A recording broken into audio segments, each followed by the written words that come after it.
Hello. Oh my goodness, my voice. My voice. Hello, Silva L. Hello, Lucille. Hello, Beth. Hi, everybody. Hello, everybody watching now. And hello, everybody who's going to be watching on replay. How are you? So, I was fishing around for topics today and I found a good video. So, we're going to watch that in a second. But I'm going to start off with Jordy, who appears to have returned to his Eugenia Cooney content, which is I'm sorry. I just don't get it. And I think that I'm biased here because I really don't know what there is to say about that girl. Um, I mean, besides pointing out the blatant obviousness of her condition and her situation, I think that we can all agree that she is a very, very sweet girl who is extremely ill and battling a very, very difficult condition. Hi, Rebecca. How are you? And everything else is just noise, basically. I don't watch her. Um, I don't encourage, I don't help her engagement. Hi, Crafty. There's really nothing to watch. She basically goes on camera looking very, very frail. Hi, Anna. And she puts on makeup and she goes places. Hi, Mood. How are you? Hi, Breeze. Good to see you. I personally find it extremely distasteful watching men, hello, demo, straight, gay, or otherwise, commenting in great detail about women's bodies. I find that very creepy and invasive. And when it comes to Eugenia, really, what can you say? And so, hi, Zarfax. So, a lot of time was spent discussing her hair. Hi, Capone. How are you? And whether or not she has extensions or something else. And, there was a conversation about hair fibers and that kind of stuff.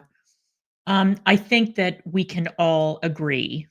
I think we can all agree that somebody who is in Eugenia's condition is probably getting some help follically.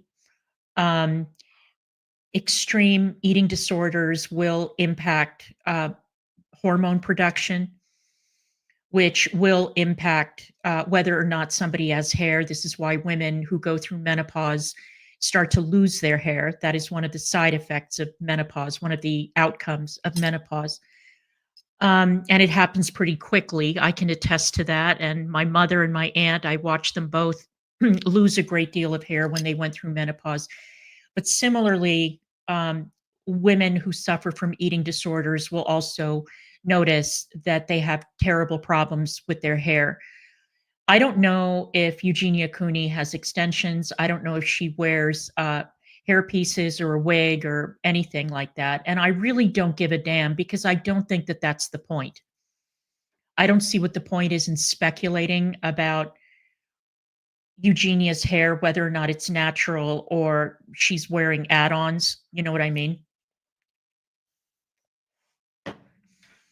Yeah, I share your opinion. Absolutely. Yeah, Amber, I noticed that I started losing a lot of hair after my hysterectomy. And I thought because I was told that after going through chemo, sometimes when the hair grows back, it grows back in a different texture. Like I knew women whose hair grew back and it was very curly and it was much thicker. Mine didn't grow back curly. Mine was very thin, and a lot of it didn't grow back because of the medical interventions that I had. And then when you go through medical menopause, it accelerates whatever might have happened after, during the course of natural menopause. So the hot flashes, the sleeplessness, inability to regulate body temperature, losing hair, the things that are used as punchlines, the issues that people find hilarious to joke about. They're not very funny when you're experiencing them. And it's certainly not funny to wake up at the hospital and within hours of having a radical hysterectomy, you start going through menopause and you get the hot flashes and you can't sleep and you're tossing and turning and you're covered in sweat. It's a nightmare. Hi, No Name. How are you? Yeah, Eugenia Cooney's hair does not matter. It's not important. What matters is that the girl is very, very sick. And beyond um, observing her appearance and knowing what is causing it, I don't understand what there is to say about her. Um, I mean, you could make an argument that, well, she's on the internet and she's got millions of followers and so on. But he did say something about people who would write in chat and offer her money to lift something or carry it across the room or put it somewhere. Jordy, maybe you should educate yourself on why it is that people were paying her to see her bend over, move things, do exercises, do jumping jacks. You might want to look into it. There is actually a complicated backstory to those interactions. And I'm not saying that that applies to everybody who donated money to see her behave that way or body check or whatever. But you might want to, if you even care, which I doubt, but if you had any curiosity about this topic, you would take a look at the ED community. The pro Anna community, and you would see that she is massively influential among a certain group of girls and probably boys too. And that there is a reason why people are paying her to see her move things around and do exercise and show more of her body and that kind of thing. There's a reason for it, and that reason is extremely, extremely dark. It's not fun and games. All right. It's not a joke. And it's sad. It's extremely sad. Yes, Thinspo. Exactly. Yeah. And there are a lot of girls out there who look to her and see her as a role model and are trying to emulate her and trying to get as thin as she is. And while that's not her fault, of course, um, I mean, I don't feature her on my channel, and I don't think I ever have. Not only because, she's got that built-in copyright striking feature in her social media. That's not what I'm afraid of. I'm not concerned about that. I just don't think that for my channel, for the type of content that I'm producing, hey, Carolyn, for the kind of content that I'm producing, I don't want to feature that sort of content on my channel. I think that it is damaging. I think it is damaging to young girls and young boys, people who are suffering through a very, very difficult condition. And I just don't want to feature it. I mean, if you want to watch her, go watch her on her channel or watch the reactions to her or the clip channels, but it's not for me. And I really do not like listening to male creators discuss a woman's body and her genitals. I'm not saying Jordy did this, but I say in general, men who talk about women's bodies in detail, go over every inch of women's bodies, talk about their, appearance in detail, talk about their genitals in detail. I find it revolting, and I look at men like that sideways. Hi, Stars. How are you? Yeah, exactly. No name. This is exactly how I feel. And it's sad because I was remembering earlier after Jacqueline and her friends did that intervention, and she was committed basically, and she came out and she looked so much better. She had color in her face. She looked healthier, um, and she looked better, but she slipped right back into her old patterns. And it's really, really heartbreaking. It really is. It's very, very sad. I don't like it. Thank you, so primitive. I appreciate you. Thank you for being here. Hello, Dove Kitty. How are you? And speaking of people's appearances and whether or not you can tell that there's something wrong or something has gotten better, I was looking at some pictures from Liam Payne's funeral, and I saw that the surviving members of One Direction were all in attendance, and Zayn Malik looks fantastic. What a turnaround from 2 years ago. He's gained weight. He looks very, very healthy. He has changed completely. And I'm really, really happy to see that he's on a good path because he was on a very bad one for quite some time. And it was evident in his appearance.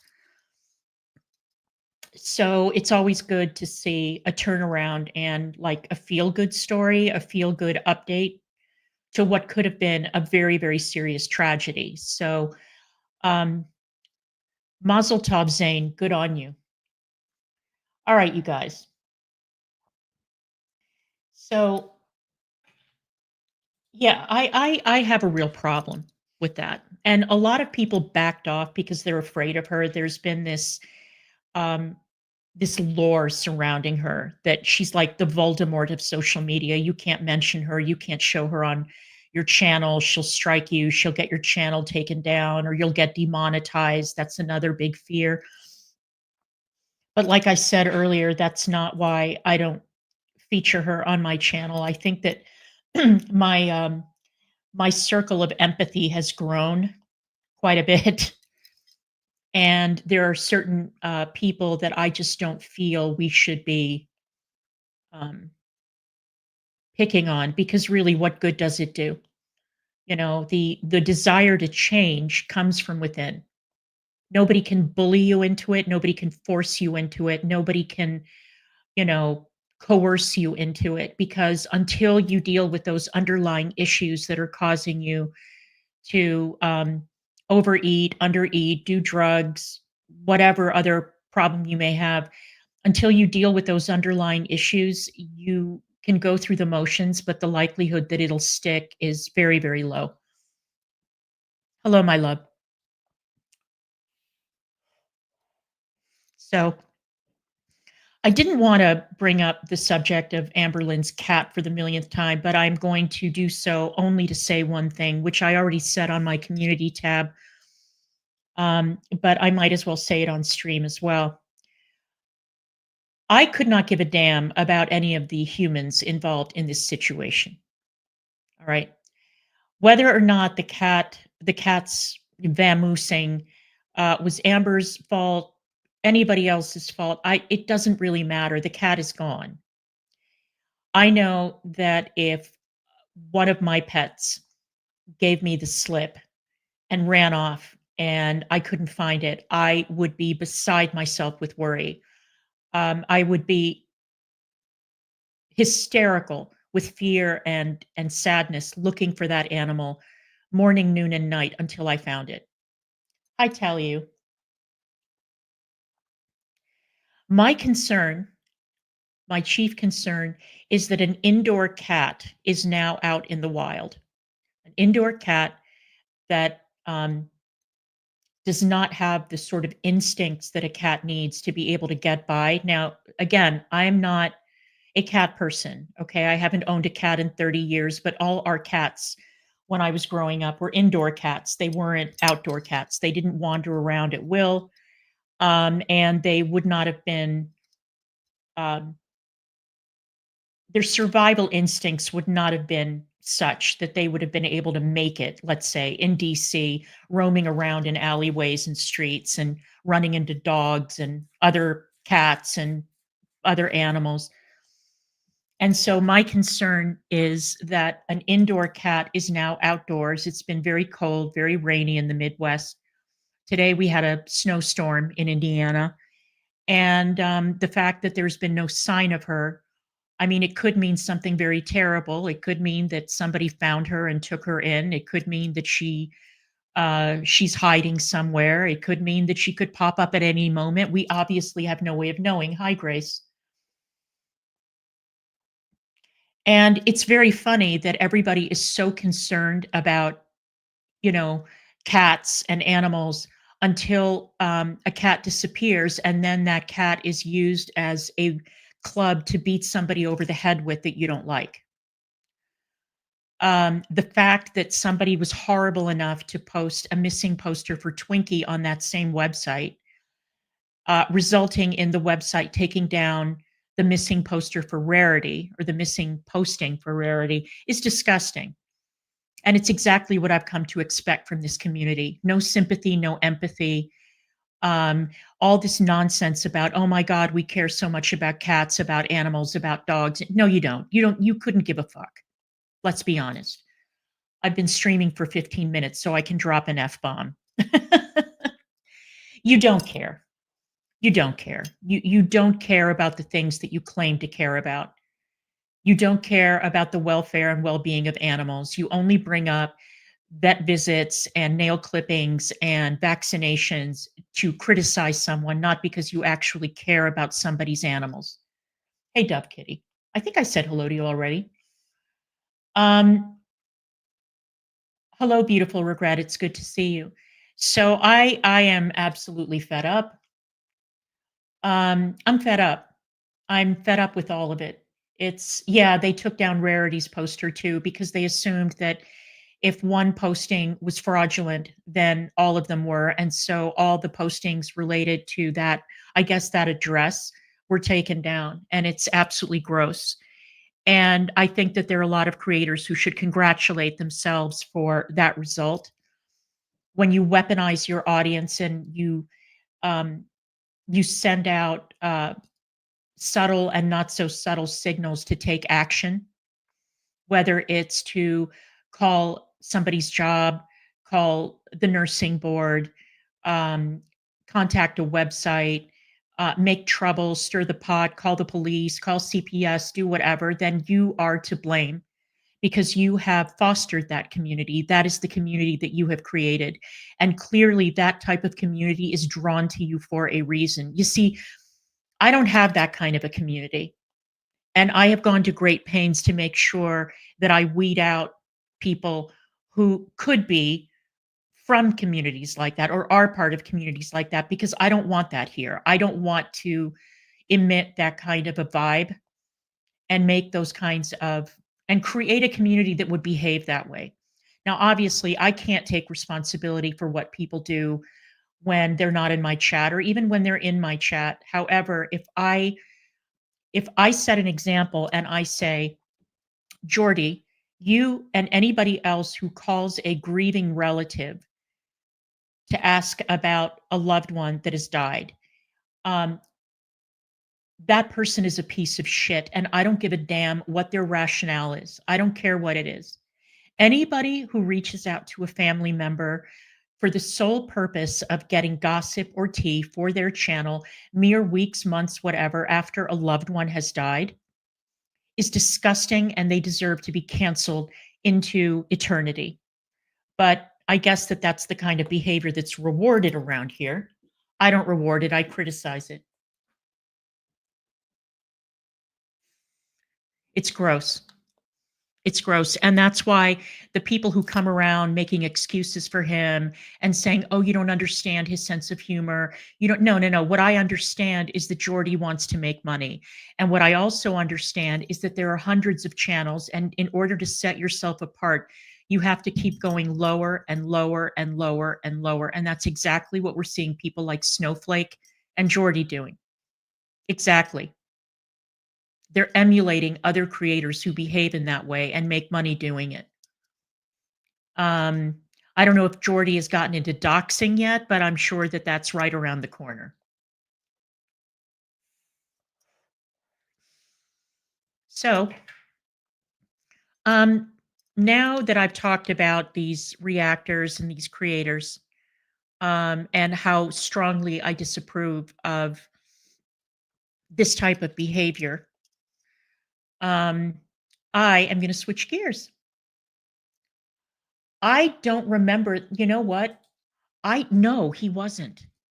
He wasn't. When he first got started, he was quite witty and lighthearted, and now he's turned into a relative calling, lying, smearing jerk who will do and say anything for money, including platforming people or people who write to him on Instagram with some of the most outlandish, ridiculous stories I can imagine. And as long as it fits a narrative, that is the story that is going to get pushed, and all the other creators are going to pick up on it. And it's gross. And I really wish, by the way, I really wish that people would stop letting Karina Kaboom off the hook because she's just as bad. Now, she may not pick up the phone, and call people's relatives. But she pushes a lot of conspiracy theories and a lot of horse shit on her channel too. And just so everybody understands, all right? This is not a defense of Amberlynn. I have said multiple times that I do not believe that she should own any animals. I think she is a terrible pet owner. I think she is irresponsible.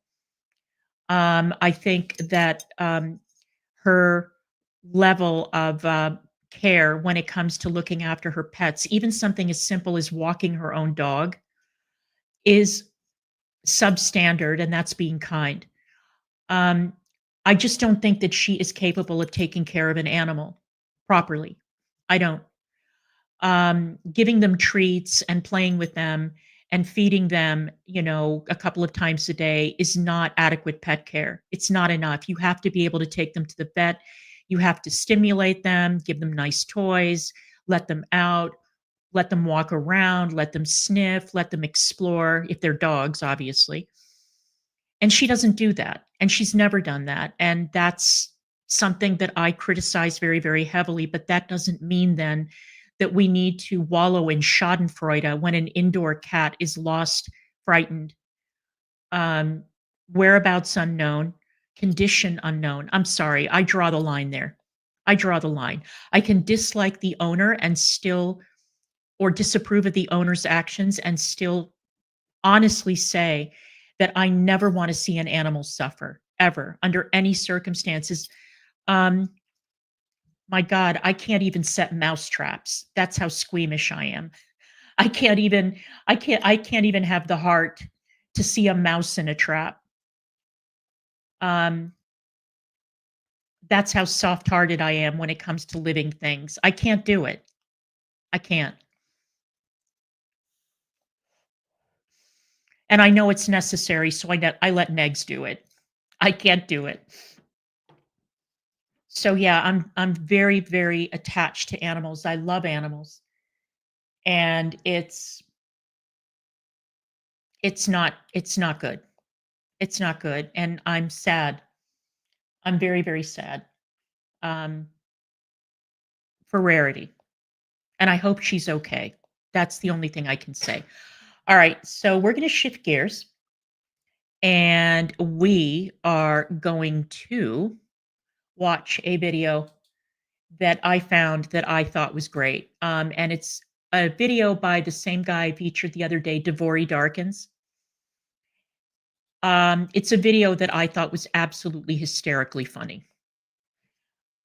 Because we have Cenk Uygur going after Alan Lichtman, and these are two individuals that I dislike very, very strongly. And watching them go at each other and demonstrate that they still have not gotten the memo is hysterical. And what's even funnier is that they are both so convinced that they're right, and they're both wrong. So I thought that we would get a laugh out of watching this. Let's go. Brother, you got it wrong. Say you were whatever you want. preposterously and stupidly wrong. You don't know You anything. attacked me You personally. You're so deluded. All right. Can I just Don't finish call your me goddamn thought? stupid. And by the way, this idea that Trump won with some kind of mandate is not true. His popular vote victory ranks 44th out of 51. That ain't exactly strong. Some might argue that is weak. If you hear anyone calling this election Amazing. a landslide, please stop listening to that They person. have been soundly defeated. Hi, Donald Trump Benita. has a mandate, and he's going to deliver. It's that simple.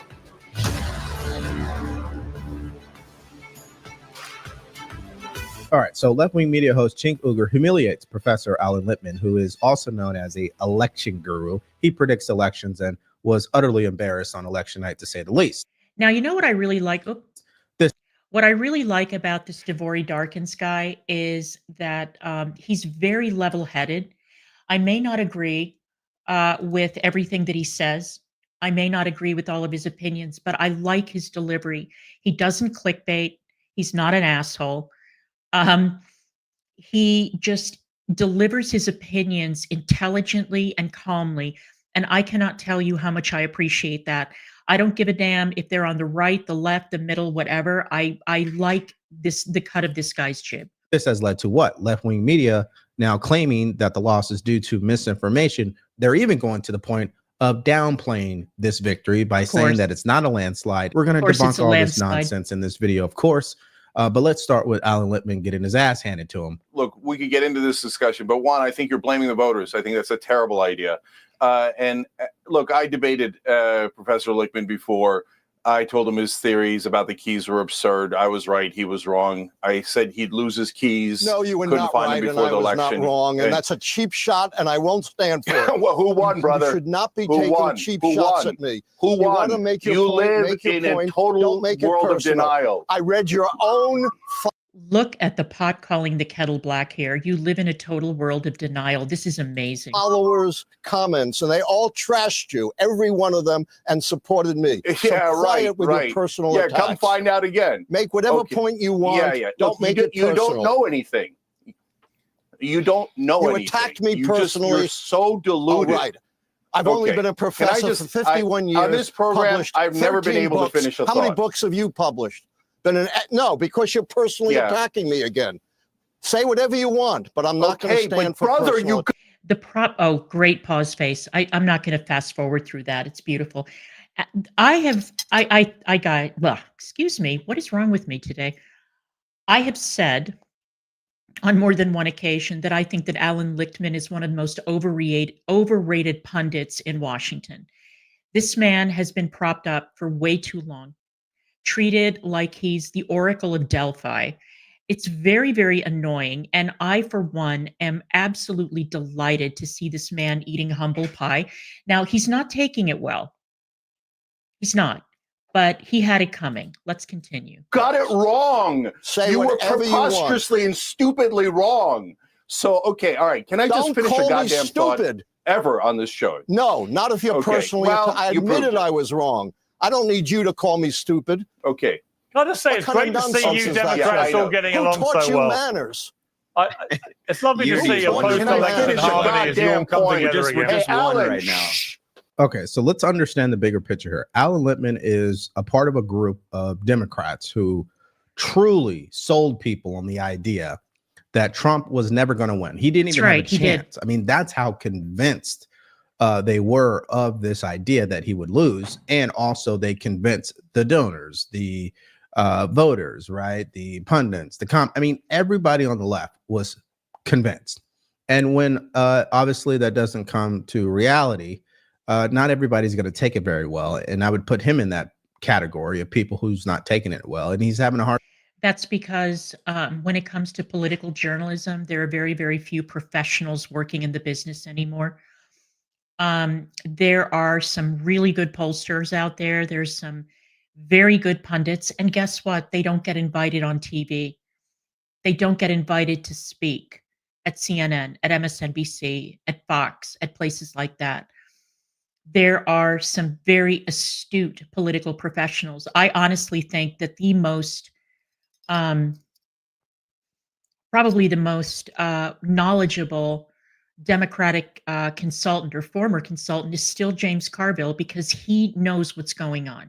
He gets it. He's been at it for a long time. It's a guy who cut his teeth on Louisiana politics, okay? The guy understands. He gets it. The rest of them are a bunch of show ponies who overcharge for their services, lead candidates down a primrose path, spend too much money on the wrong things, go on these panels and emit a lot of hot air, and they don't inform the public properly. So it has been fascinating to watch, really fascinating. But all the old bulls who used to be really good, you know, the guys who got their start on newspapers and worked their way up and really know the political landscape, they've all retired, or they've been fired, or they've died, you know. And the people who are working in the business now are they're opportunists, and they're there to be spokespeople for one side or the other, and they're not professionals. Hard time admitting that he read his 13 keys wrong.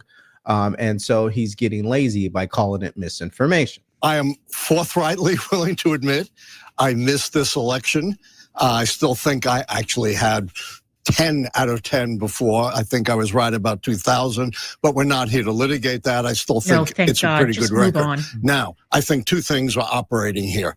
Number one, I was incredibly critical at the time of the spineless, cowardly Democrats openly and viciously trashing their elected president and their elected nominee right out there in the open. My keys are. And this is exactly how you know that this man is not serious.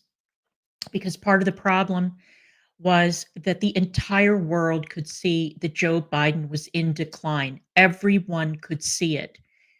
You didn't need to spin it. You didn't need to, I mean, people tried to paint a brave face on, right? Everyone could see it. And if Joe Biden had remained as the nominee, it would have been an even bigger landslide. Joe Biden would have had his ass handed to him on election day. And anybody who continues to say it was a mistake to tell Joe Biden to step down, I mean, he should have been asked to step down months earlier. They waited too long, in my opinion. And it's not because I'm thinking that, oh, if he had stepped down earlier and some other candidate had stepped forward and been allowed to finish the primary and caucus process, it would have been a different outcome or whatever. I mean, we don't know, obviously. We don't know what would have happened. But this notion that if only Joe Biden had been allowed to remain on the ticket, that would have been the solution. That is delusional thinking in the extreme. That is preposterous. That is completely outrageous. And I say this again, I keep on reminding people, I am not a fan of Donald Trump. I did not vote for him, nor would I ever vote for that man. But reality is reality, and we have to set aside our wishful thinking and what we want to happen, and we have to take a cold, hard look at what the landscape is. And the landscape was that everybody could see that Joe Biden was not the same. He was not holding it together. It was just a problem. It was a real problem. And so people who continue to cling to this fantasy that Biden would have been able to be a good candidate and win on election day, they're all crazy. Just dismiss them out of hand. Based upon the proposition that a pragmatic, rational electorate decides whether or not the White House party is governed well enough to get 4 more years. That was exploded this time by a new wave of disinformation that we've never seen before. What disinformation? All right. So disinformation, misinformation, No. Call it whatever you want. Clearly, everyone on your side misread what was actually important to voters. Mhm. And 13 keys, 15 keys, 21 keys, 3 keys. I don't care what keys you come up with. I Mhm. don't care what election prediction you come up with. At the end of the day, it's not foolproof. Okay. There's always some Right. election or some variable that can't be accounted for until you go through it. And then you see it hindsight 2020. Right. But telling a professor for 50 years who Mhm. has written 13 books that he's wrong, yeah, that's probably not going to work out. And this is why the Democratic Party is in free fall at this point. A professor was probably never talked to a voter in his life. Or if he's talking to voters, he's talking to people at Washington, D.C. cocktail parties. That's who he's having conversations with. He's having conversations inside the Washington bubble. He's not traveling to Indiana, Wisconsin, Wyoming, Chicago, Houston, Arizona, New Mexico. He's not going around the country and talking to people. He just isn't. And it's very easy to dismiss. I mean, look, a lot of these man in the street interviews that the news organizations do are about as serious as what Jay Leno used to do when he would walk around and ask people questions and he would pick the stupidest answers and he would broadcast them on the Tonight Show. And when you ignore what people are saying and you just dismiss them out of hand as bigots, racists, some sort of a phobe, misinformed, delusional. I mean, granted, yeah, I heard a lot of Trump voters believing a lot of horseshit conspiracy theories, no question about it. But I saw the same thing going on the Democratic side. And in the meantime, in the middle, all you had to do, I mean, we've got the internet, for God's sake. You don't want to read a newspaper? Fine. That's your decision. You don't want to watch network or cable? I don't either. I understand how you feel. But we have the internet, and you could go on the internet and you could see angry people showing up at council meetings, talking about migrants, talking about crime, talking about other issues. And they weren't doing it in a way that meant that they were misinformed or that indicated that they were misinformed. These were people who were sharing their lived experience with politicians who were not listening. I watched a lot of those meetings. I watched a lot of interviews. And these were interviews with normal people, not partisans. These were just citizens who were unhappy. And there were consistent messages relayed in every single one of those interactions. Migrants, crime, cost of living, and in other, contexts, uh, the issue, the transgender issue, the extreme trans rights activists, men going into women's bathrooms, things like that. And it was a mistake to write that off as like a culture war issue. It is not a culture war issue. It is a women's rights issue. And all these male feminists, and I say that with maximum sarcasm and contempt, people like John Oliver and Jon Stewart were writing all that off.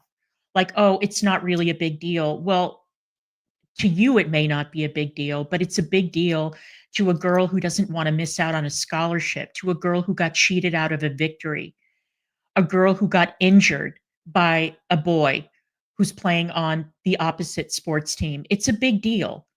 It is a big deal. It's a big deal to the parents who are getting their children removed by CPS because the parents are not agreeing to allow the child to be medicated or operated on. It's a big, big deal.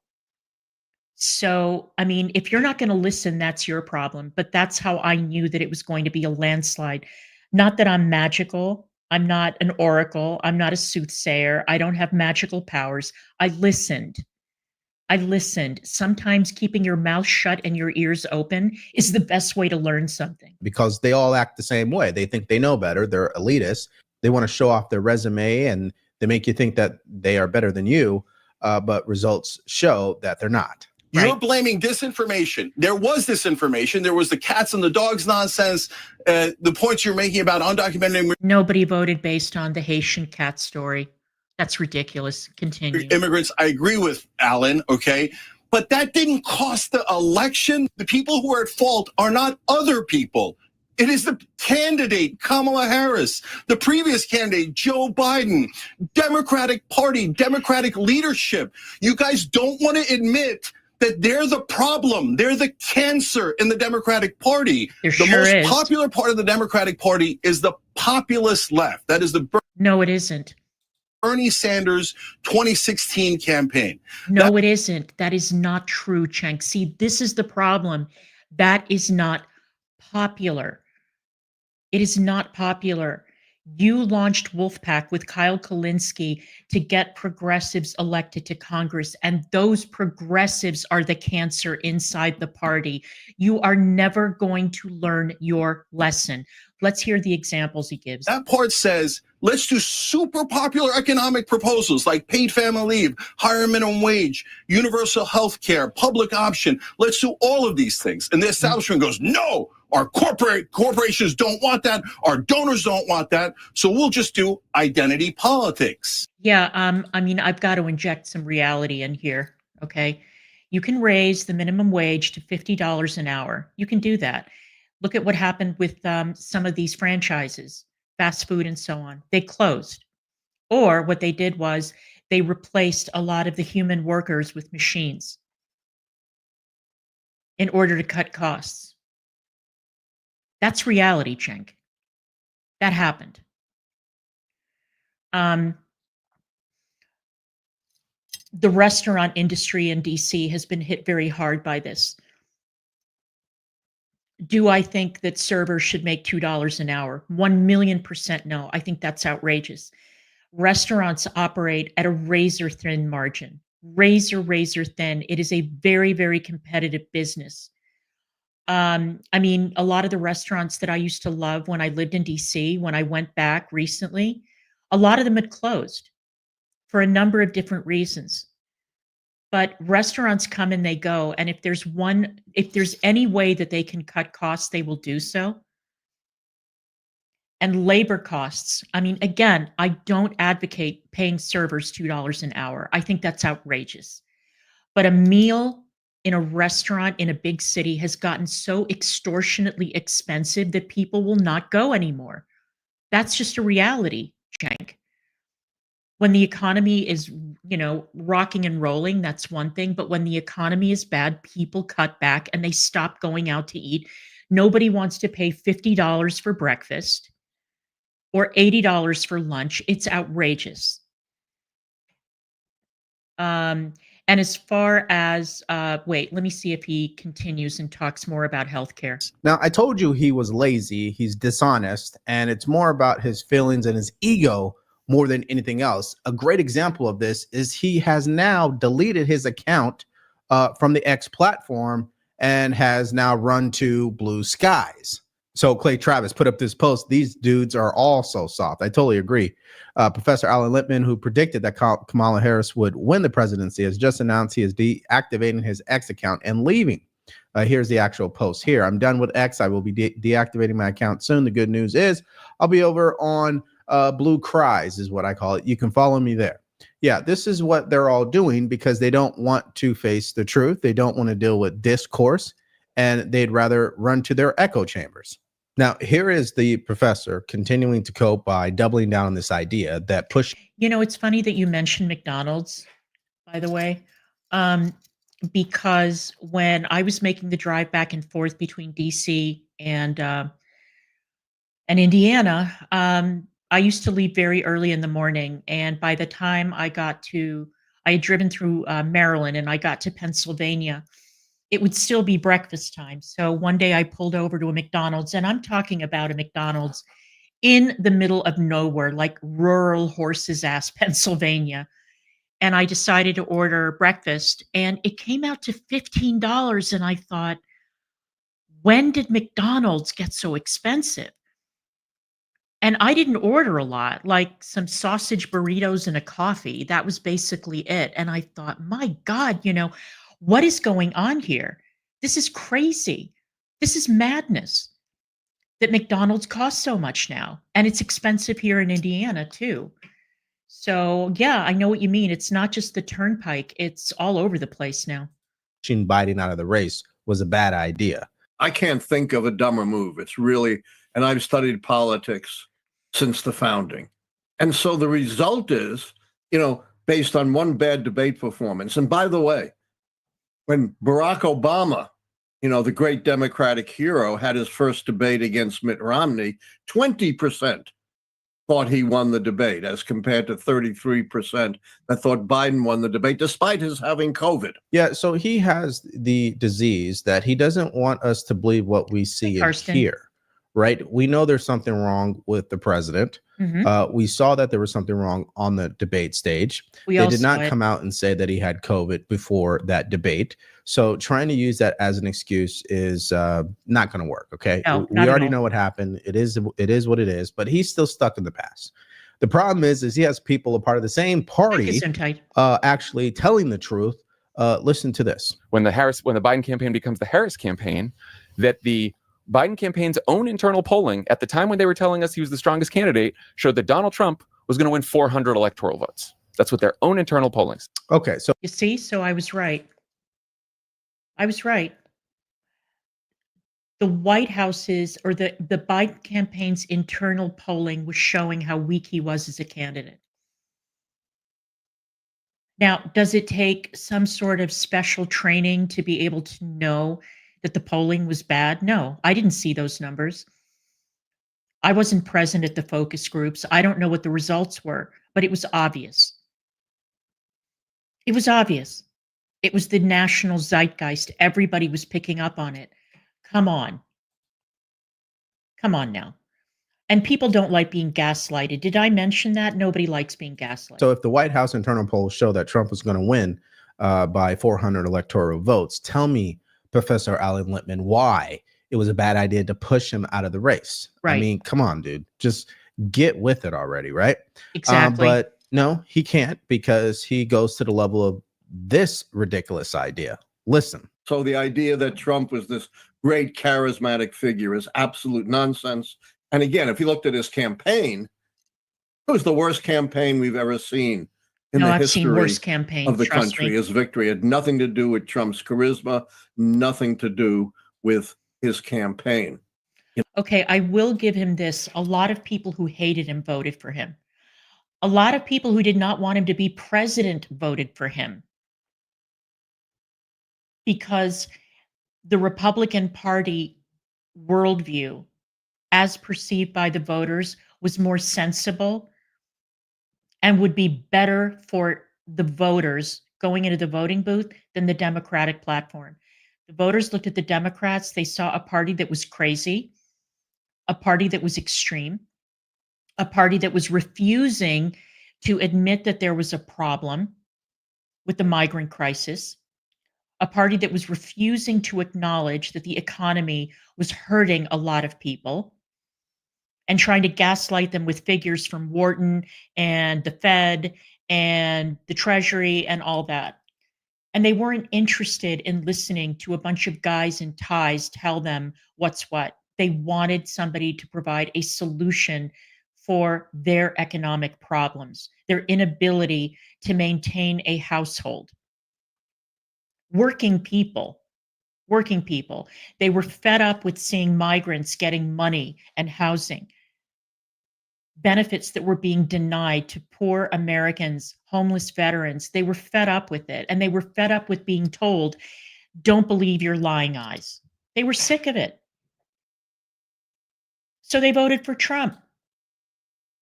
A lot of them are going to have buyer's remorse, and they acknowledge that. But that's not the point. The point is that the Democrats went off the goddamn rails. And there were only two choices. That's it. And don't give me Jill Stein. You'd have to be crazy to vote for that woman. But let's. I've given you at great length my explanation of why the keys didn't work, both because of what the spineless Democrats did. And by the way, those same spineless Democrats, are they looking in the mirror and trying to figure out what they did wrong, Sam? Well, he would be one of those spineless Democrats because he needs to look in the mirror when it comes to his 13 keys. I mean, he was totally off. I mean, there's no question about it. I went through him on election night. I clearly saw that Trump was going to win if I used his 13 keys. He just has a perception problem of how he reads the keys. He is a human after all. He's not an AI or a robot. But again, don't tell a 51-year career professor that, right? Right. Sure. They will get upset. Now, here is CNN downplaying Trump's landslide victory because I told you guys coping level number one was it's not our fault, it's the voters' fault. Coping level number two is, oh, well, it actually wasn't a landslide victory. Watch. His popular vote victory ranks 44th out of 51. That ain't exactly strong. Some might argue that is weak, in the words of Tony Blair. In fact, his popular vote win at this point is the weakest, going all the way back. You have to go all the way back to 2000 to find a weaker one, a smaller popular vote victory than Donald Trump currently has. So, yeah, Trump has won the popular vote, but it ain't all that, my dear friend John Berman. Yeah, George W. Bush had a bigger popular vote Yes. in 2004. And if you're looking at a combination of popular vote and electoral college vote. All right. So if you guys are getting value from this video, please like, share, and subscribe to our channel. If you want to support us further, go to the link in the description below, shop the merch store, or. Now, okay, when it comes to the popular vote, you can make the argument, as I would, as any sensible person would, well, what the hell does it matter? All right, what does it matter? He won, and that's true. I mean, you can't argue with that. It's 100% true. I would say that what that demonstrates is that the support for Trump is very weak. It's soft. There's the hardcore element that voted for him because they really like him. The people who would support him no matter what he does, no matter who he appoints, they're going to say, the guy is amazing. He walks on water. I support him 100%. What that shows me, what those numbers show me is exactly what I was saying, that there were a lot of people who voted for him that did not want him in office. And there were a lot of people that stayed home. Don't forget that. A lot of Democrats stayed home. A lot of people just sat on their hands and didn't vote, said, screw this, pox on both your houses. I don't want to have anything to do with either of you. You're both crazy, or you both suck, or I don't trust either of you. I'm not going to vote. But in the bigger picture, that is more of a challenge in terms of governing. And you can say, well, yeah, but he won all of Congress and he's got the Supreme Court. That's true. Now, the House could flip in 2026 if he overplays his hand, which I wouldn't be surprised if he did, given the monumental victory that he just pulled off a couple of weeks ago.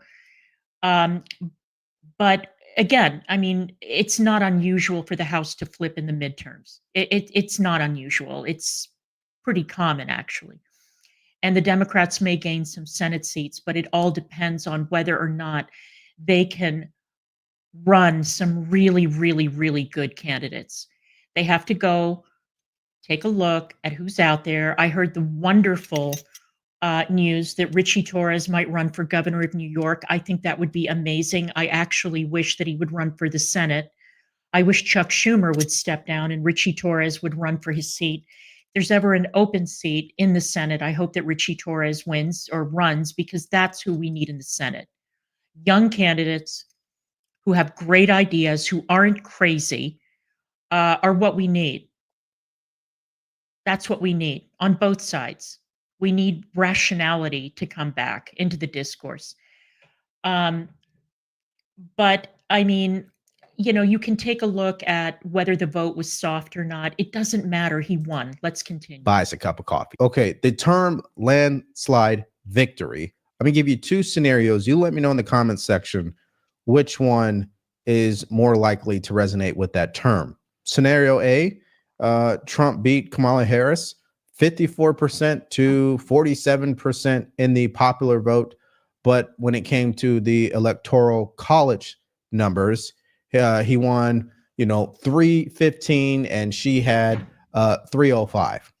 But he lost the Senate and the House. That's scenario A. Mm-hmm. Or scenario B, Trump beats Kamala Harris 49 to 46 in the popular vote.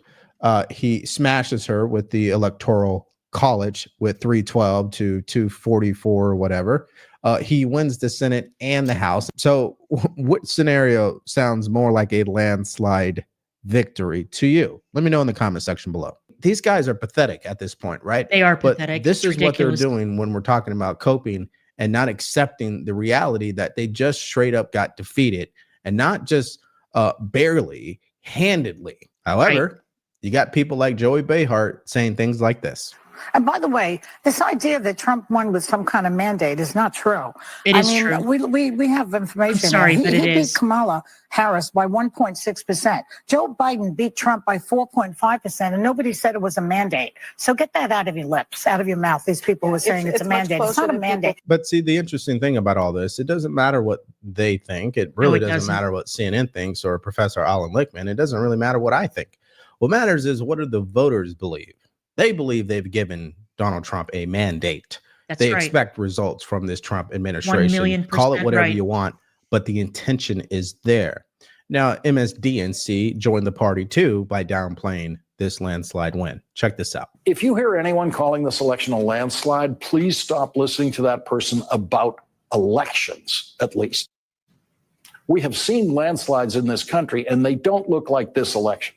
Can I rebuttal that really quick? I had no idea that Larry O'Donnell was still on MSNBC. Shows you how out of touch I am. Wow, Larry, how did you manage to survive all those cuts? That's amazing. If you hear anyone saying that Trump has no chance to win, that he'll never set foot in the White House again, that he'll never stand behind the seal of the United States of America, probably don't listen to that person when it comes to elections, right? I mean, these guys, they're a joke. Do they hear themselves? I don't think they do, of course. Now, it wasn't just on MSDNC. Some of this nonsense was on Fox News as well. Here's what Jessica had to say. For people who are talking about this as if we got completely decimated, the numbers don't bear that out. So Trump didn't cross 50% they do actually of the popular vote. So the majority of Americans didn't vote for him, and Senate Democrats performed really well. So people like Ruben Gallego, Tammy Baldwin, Jackie Rosen in Nevada, they ran 7-8 points ahead of Kamala Harris, which is what was predicted. And that does show that this normie coalition can exist. It was that Trump had a special sauce at the top of the ticket for a lot of people. And yes, Yeah, but I mean, split tickets are not unusual. And I find it incredible that there are people out there who are like, oh, well, look at all these split tickets. That's an indication that there was, I don't know, fill in the blank with whatever crazy conspiracy theory you want to come up with. No, it's not unusual. It's not unusual at all. If people are happy with their elected representatives in the House and the Senate, they will vote for them. But then they want to vote for a different guy at the top of the ticket. It's not unusual. The question is, are people who are sane going to run? That is the big question. there is also a clip of deranged Reid pushing the same talking points, but we have Byron Donalds setting the record straight. Watch. So before you sink into despair, oh Lord, thinking have Trump mercy. wants some sort of landslide or mandate, never forget that his so-called landslide is winning just slightly over 50% of the approximately 63% of eligible voters who bothered to turn out. So it's going to be resist, and they're trying to give themselves the ammunition to do it with talking points like that. What are your thoughts?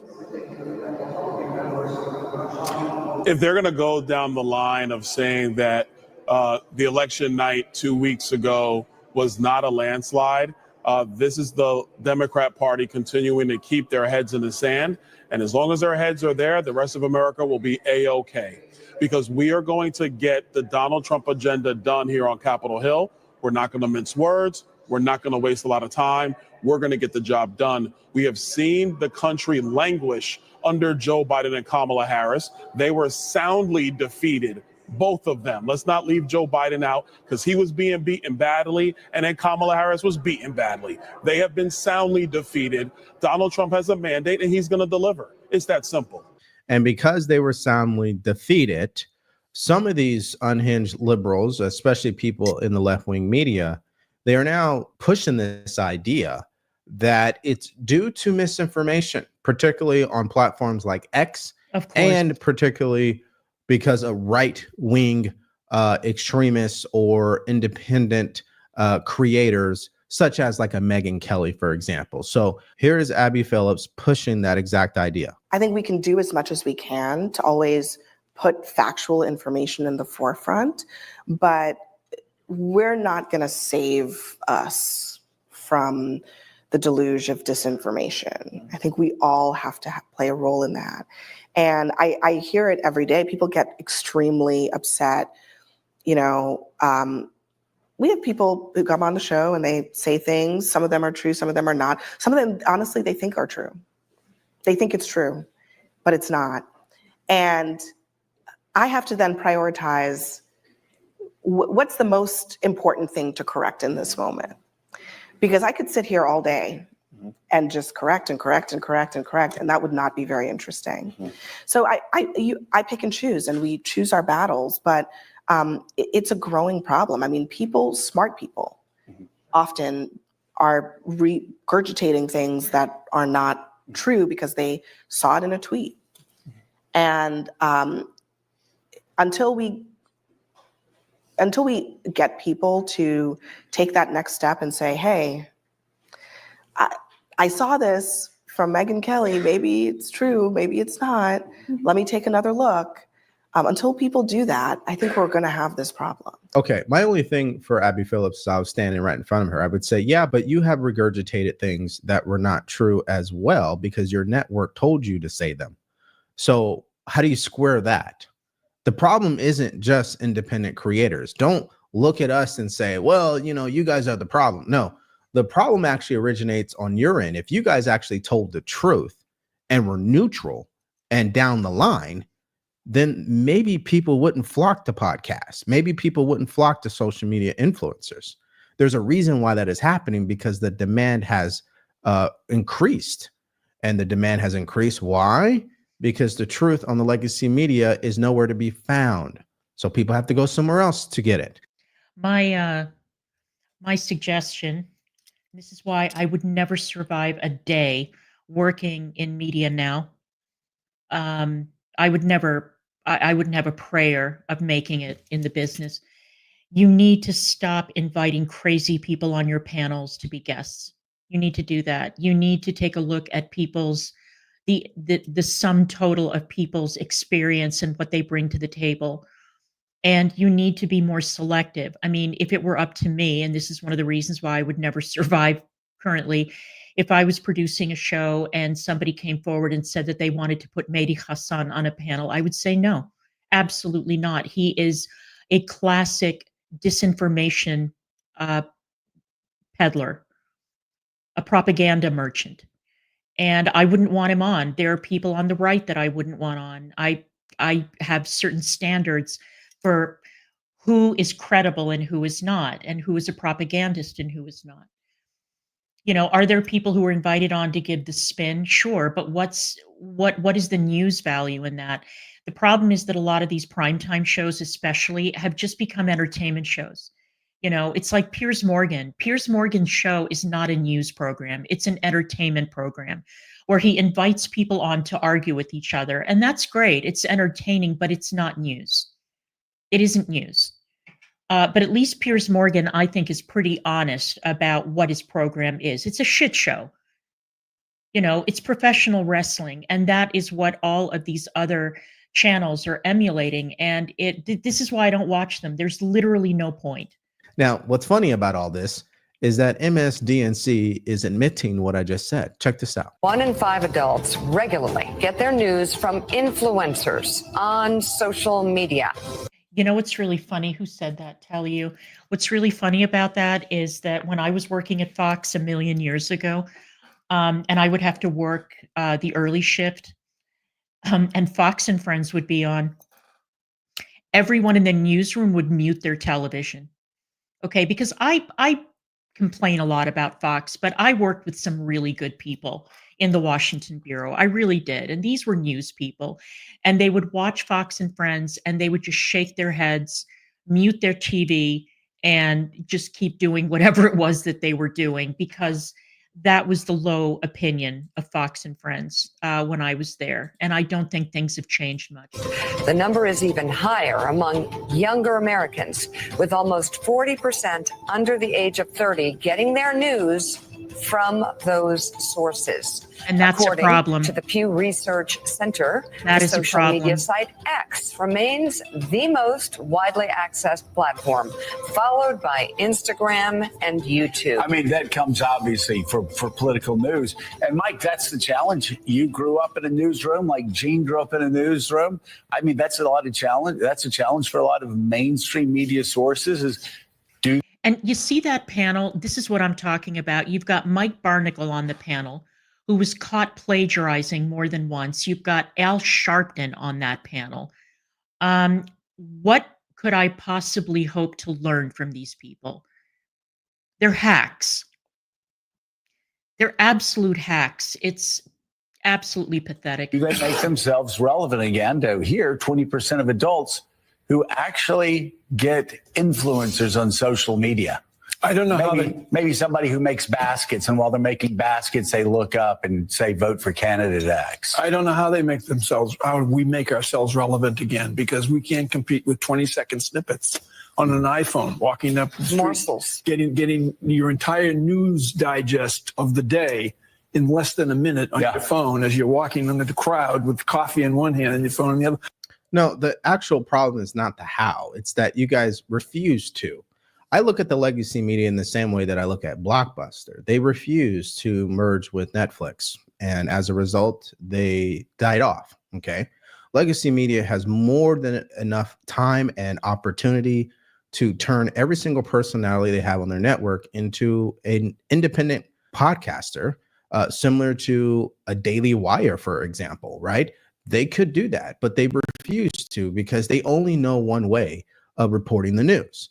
That is very, very, very true. That is a challenge that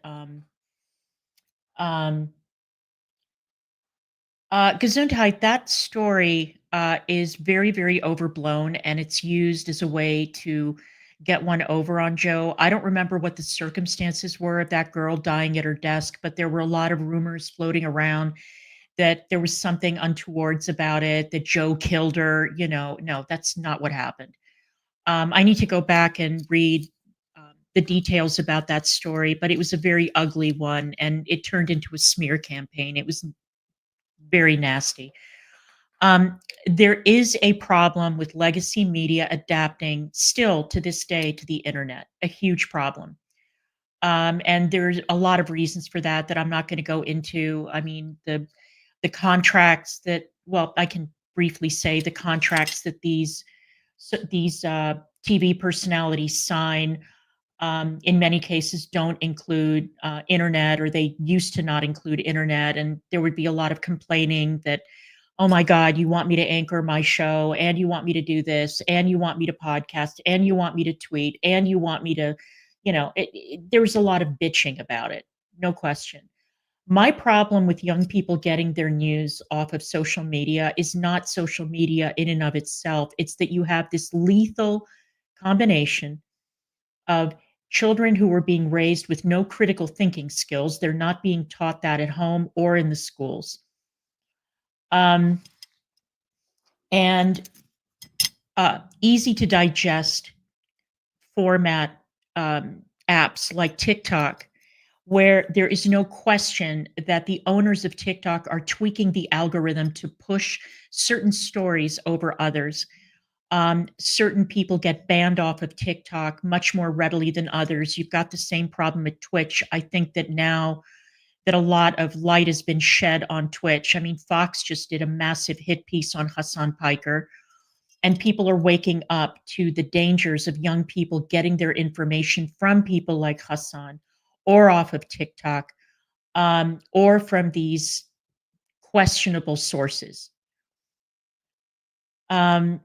So that is the problem. I mean, the critical thing that needs to be done is you need to teach kids how to think critically, how to read critically, how to analyze what they're reading, if they're even reading at all. It looks like a lot of kids are just parked in front of their phones or their tablets, and they're just taking it all in, and they're not doing any kind of analysis or looking at what the other side says. And this is very, very bad. And adults have this problem too, by the way. And so they will live and die by the way that they came up unless they truly adapt, which I don't see that coming yet.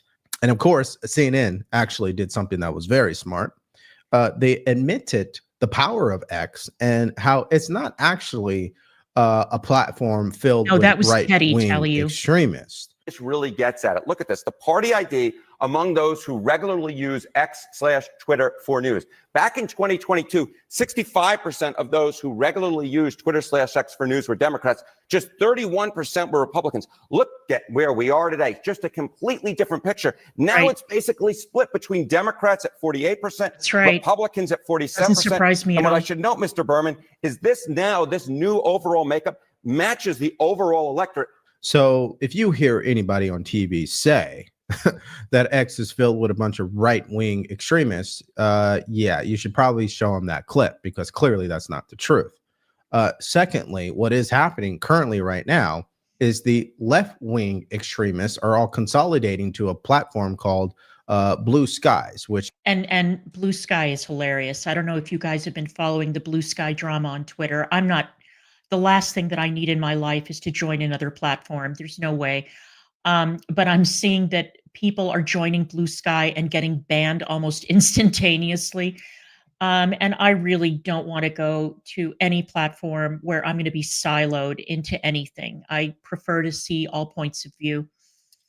And I don't know how long Blue Sky is going to be around. What is the, oh, it's Threads that Facebook started on, that's connected to Instagram. And I think Threads has been a flop. So, you know, we'll let the free market decide. which is going to be rebranded to Blue Cries, because all they do over there is therapy sessions about everything wrong with conservatives, Trump, and even Democrats who are obviously being moderate. Okay, so I know you watch my channel. You are subscribed, I assume. If you're not, please do so, because here's my question for you. Why do you watch this channel for news? You're Why is terrific. that? Why not watch CNN, MSNBC, NBC, CBS, ABC. Why not watch the legacy media channels? I mean, give me the main reason why you look to people like me or others for update on what's happening in our country.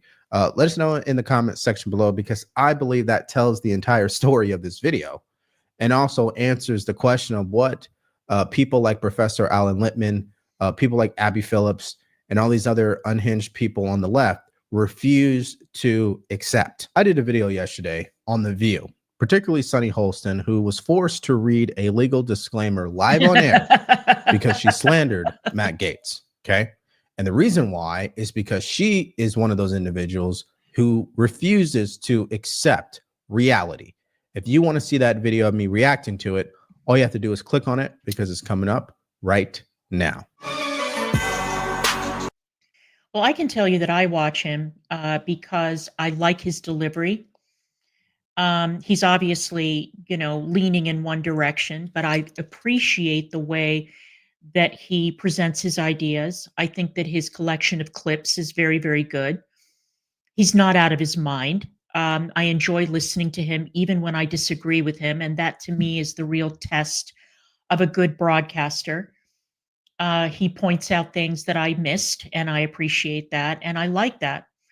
He's not hysterical. He's not,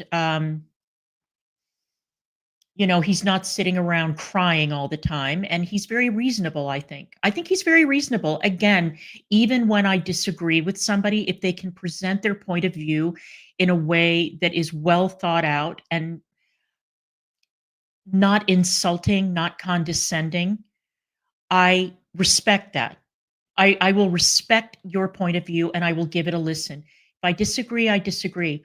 I don't want to be yelled at. I don't want to be called names if I disagree. I don't want to be accused of bad intent if I disagree. So I listen to this guy. I think he's terrific. He doesn't clickbait. He doesn't stoop. I appreciate it. I think he's wonderful, and I'm glad that the algorithm coughed him up and presented him to me, because he's wonderful. So there was something that I wanted to mention about a talking point that Cenk has kind of, and the left in general has dug their heels into, that I want to challenge. So I know that very few people watched me on Rumble, and I think I made this point on Rumble. I may have made it on my old YouTube channel. I don't remember, but I'll make it again. One of the things that I noticed in DC was that a lot of providers were no longer taking Medicare patients. And there were a lot of reasons for that. The primary one is that the stipend, or the amount of money that they make by looking after older people, is very, very small. The government shells out very little money in terms of what they would charge a person with private insurance or self-pay, as opposed to Medicare, is very low. And I would go to doctor's offices, and this happened to me more than once, where I would walk in and I would look up at the whiteboard that was over where the receptionists were taking calls to make appointments, and it said no Medicare patients. And indeed, my aunt had to join a private group that was started by her primary care physician, who was very dissatisfied. A lot of the people in private practice are noticing that they're having trouble meeting the overhead costs of private practice. And they start these programs, or these consortiums, let's say, these clubs, basically, where you can pay like $1,000 a year, and it gives you more time with the doctor. It gives you a priority when you're booking an appointment. So if you call and you say, I really need to see him in another couple of days, you don't have to wait a month or whatever. You can get in reasonably quickly. And it's great if you're an older person, because it means that the doctor doesn't just spend 5 minutes with you and dismiss you and send Medicare the bill, But that's obviously not within the reach of a lot of people, because healthcare is already very, very expensive. The reason I'm telling this story is because Cenk is still insisting that Medicare for all is a viable plan, that this is something that they can sell to the American public. If more doctors keep on backing out of Medicare and refusing to see Medicare patients, how long do you think it'll be before doctors bow out of the government system, full stop? And that will hurt a lot of people. It'll hurt Medicare recipients. It'll hurt Medicaid recipients, maybe. And doctors are not able, like I said, they cannot make ends meet. They're paying student loans. They're paying a staff. They're paying insurance premiums. They're paying rent. They're paying for the equipment. And it's a lot. It's a lot. So it is not realistic to think that the government is going to launch a huge program, you know, an FDR-like Great Society or, you know, Lyndon Johnson Great Society program. It is not going to happen. It's not going to happen. So if you want to make healthcare more accessible and more affordable in this country, that is not a plan that is going to fly. It just won't. It just won't. And to keep on pushing this fantasy is a bad idea. So, okay. So, I want to thank you guys for being here. And I appreciate you all a lot more than I can say. We appreciate you being here. We appreciate the support. I love seeing these civil conversations in chat. I really respect this audience. And Negs and I are very, very proud of the community that we're building on YouTube. So again, thank you all for being here. Appreciate it. If you are not subscribed, please consider doing so on your way out and dropping a like. That always helps too. And I will see you guys the next time. Thanks, everybody.